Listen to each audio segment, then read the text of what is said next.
វីដេអូដំណើរកំសាន្តទៅសៀមរាបវគ្គ3តបពីយើងបានសម្រាប់ខ្ទង់ជាង1ម៉ោងហើយយើងចាប់ដើមទៅដើរលេងបន្តទៀតហើយគោលដៅយើងទៅហ្នឹងគឺទៅលេងនៅប្រាសាទបាក់ខែងដោយសារតែពេលហ្នឹងគឺម៉ោងខ្ទង់4កន្លះ7:05ហើយអញ្ចឹងយើងចង់ទៅមើលថ្ងៃលិចនៅប្រាសាទភ្នំបាក់ខែងបងគឺអត់ចង់មានណាគេទៅដោយសារតែ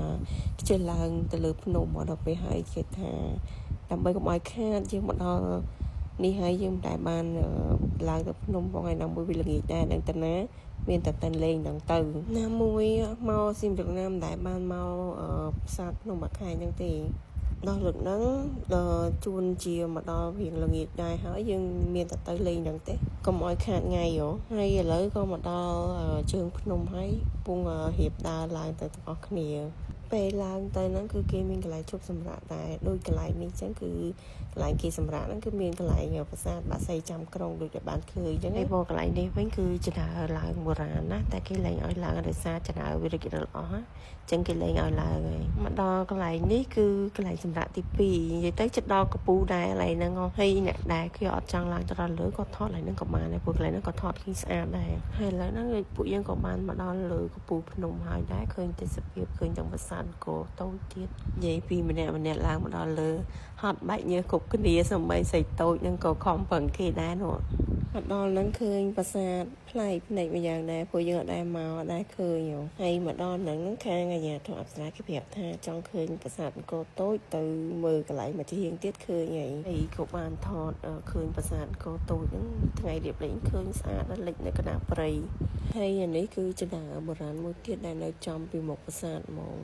និយាយទៅឃើញផ្លូវឃើញថ្នល់ឃើញឡាននៅលើមុខហ្នឹងហ្មងហើយឥឡូវហ្នឹងបានឡើងមកដល់លើកពូប្រាសាទហើយអត់បានថតទេព្រោះដោយសារតែខ្លាចខ្ពស់ហើយឡែដៃឡែកាន់ចដាបានថតនិយាយពីក្មេងៗគឺនៅក្រោមប្រាសាទជាមួយនឹងយាយដោយសារតែគេអត់ឲ្យឡើងក្មេងៗទូចៗអត់ឲ្យឡើងដល់លើហ្នឹងទេហើយនេះក៏កំពុងតែអង្គុយចាំថ្ងៃរៀបលេខដែរប៉ុន្តែដល់ពេលដែលវារៀបលេខគឺវាបាំងពពកអញ្ចឹងទៅក៏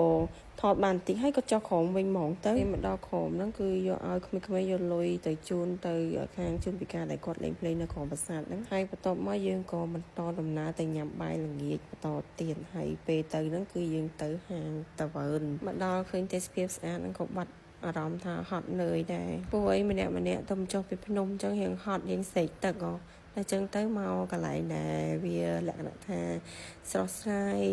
ធូរអារម្មណ៍អីចឹងណាហើយហាងហ្នឹងគឺស្គាល់តាមគេ review មកហើយពេលមកហ្នឹងគឺ search មើលតាម TikTok ហ្នឹងដើម្បីស្គាល់កន្លែងញ៉ាំអីឲ្យបានច្រើនដើម្បីងាយស្រួលក្នុងការមកញ៉ាំអញ្ចឹងណាព្រោះអីយើងចង់បានកន្លែងណាដែលមានម្ហូបឆ្ងាញ់តម្លៃធូរថ្លៃហើយនិយាយទៅបរិយាកាសល្អមិនឲ្យទៅកន្លែងដដែលពេកព្រោះឯមុនមកហ្នឹងគឺពួកខ្ញុំសើចមើលកន្លែងញ៉ាំអីកន្លែងគេហ្នឹងមុនដើម្បីកុំឲ្យបាក់ពីភ្លាមរកអីញ៉ាំអត់បានណាមកហូបមកបដាហើយក៏ញ៉ាំអស់ទៅបដាហើយដែរហើយក៏ដល់ពេលត្រឡប់ទៅគេងវិញហើយដើម្បីយកកម្លាំងទៅដើរលេងថ្ងៃទី2បន្តទៀតហើយវីដេអូក៏មានតែប៉ុណ្្នឹងសិនដែរចាំជួបគ្នានៅវីដេអូក្រោយទៀតនៅថ្ងៃទី2ក្នុងខេត្តសៀមរាបដំណើរកំសាន្តទៅខេត្តសៀមរាបវគ្គ4ហើយហ្នឹងគឺដល់ពេលព្រឹកថ្ងៃទី2ហើយក្មេងៗគេចង់ចុះមកមើលទឹកអាងព្រោះអីដែលសារគេចង់ងូតទឹកអាងប៉ុន្តែដោយសារព្រឹកត្រូវទៅញ៉ាំអីអាហារពេលព្រឹកសិនចាំថ្ងៃមកវិញចាំងូតទឹកហើយពួកយើងមកញ៉ាំអីពេលព្រឹកហ្នឹងនៅហាង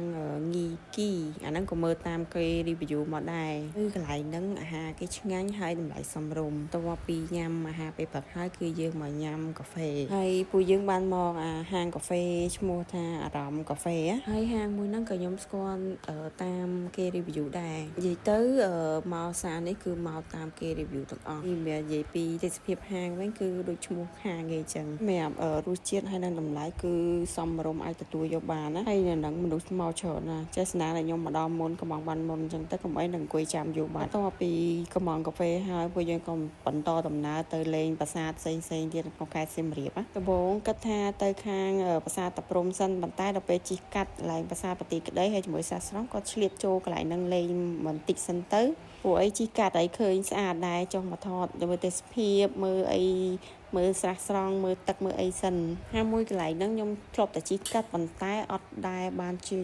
ចូលទេដោយប្រាសាទទីក្តីអញ្ចឹងគឺខ្ញុំអត់ដែរចូលទេគឺមានតែជិះកាត់ហើយគ្រាន់តែឃើញហើយគឺទៅបន្តទៅកន្លែងផ្សេងទៀតអញ្ចឹងតពីចូលប្រាសាទទីក្តីហើយក៏បន្តដំណើរទៅខាងប្រាសាទតាព្រំហើយពេលដែលចូលទៅប្រាសាទតាព្រំហ្នឹងគឺអត់មានអ្នកគេច្រើនទេមានតែខ្ញុំផងណាតែភីឡាហើយជាមួយបងប្អូនប្រុសពៅខ្ញុំហ្នឹងសារតែជីងហើយជាមួយភីណាគេអត់ចង់ចុះទេគេចង់នៅក្នុងឡានថាក្តៅហើយម៉ាក់ប៉ាគាត់រៀងអស់កន្លងដែរគាត់ថាខ្ជិលចុះអញ្ចឹងទៅក៏ចុះទៅ4នាក់ហ្នឹងទៅហើយចូលមើលបន្តិចហ្នឹងថតរូបបន្តិចបន្តួចហ្នឹងហើយមើលដើមឈើដែលធំដុះលើ